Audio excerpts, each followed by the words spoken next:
My name is Samson Evans. I'm from Crystal Lake, Illinois, and I'm a running back here at Eastern Michigan. All right, let's think back to last year. 1,000 yards, you set the EMU all-time record for touchdowns on the ground. You're nearing that mark. What was it like to play last year for you? It was special. It was a kind of accumulation of all the hard work that I felt like I put in throughout the years, and I finally was able to show everybody what I could do. So it was an awesome experience, and I was extremely happy that everything happened how it did last year. You had the breakout game that everybody circles at Arizona State.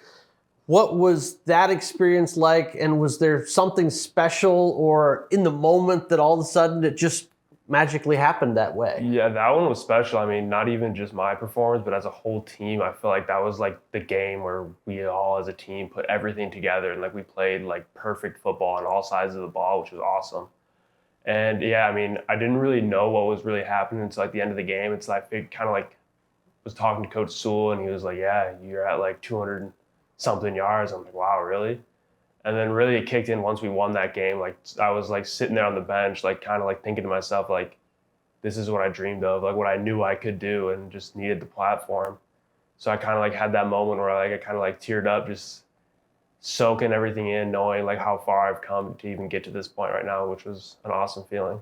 You think back to your journey, going from a quarterback, then to Iowa, to now here at EMU. What is this whole experience been like? It's had its ups and downs. I mean, learning curves from changing positions to injuries here and there, tweaks here and there.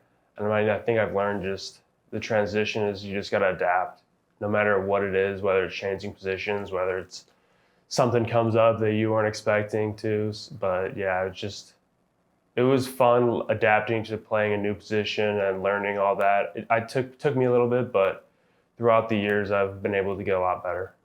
Looking at this year, we know the goals of the MAC championship. What have you worked on in the offseason to make yourself a better version of you now in 2023? Yeah, I think the biggest thing was just trying to be a better leader, try to be more vocal to my teammates, and try to lead more vocally than by example, because that was kind of where I was at for a while. And I think this whole offseason has given me a better platform to do that with how I've approached it. Favorite memory? I mean, you've been able to call yourself a West Division champion, a Michigan MAC champion, a famous Idaho Potato Bowl champion, National Player of the Week. What's been the favorite EMU memory so far? I would say that going back on it would be that Arizona State game. Not even just the runs or the yardage and all that stuff. Just as a team getting to prove that we were better than that Power 5 program was extremely special. We knew we had it in us, and you look back at that game, we like I said earlier, we played a complete game of football on defense, offense, special teams, and that's what it took.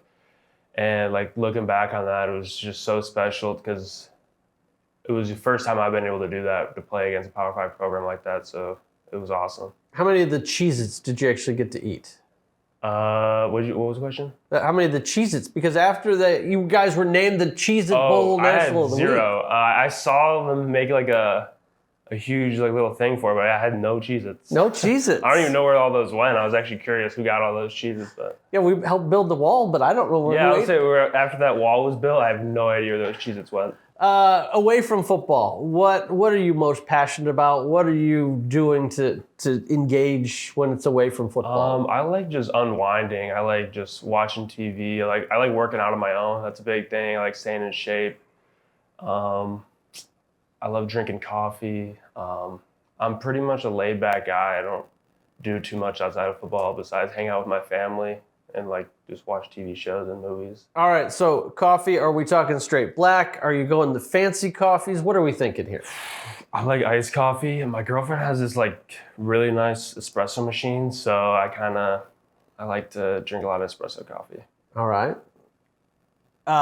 Have you any trips to Colombia or anything? We're gonna go and start visiting some coffee mills. I'm thinking about it. I really want to, because now that as I'm getting older, I kind of value some things more. So I think valuing coffee, food, all that kind of stuff, I like to experience more of that.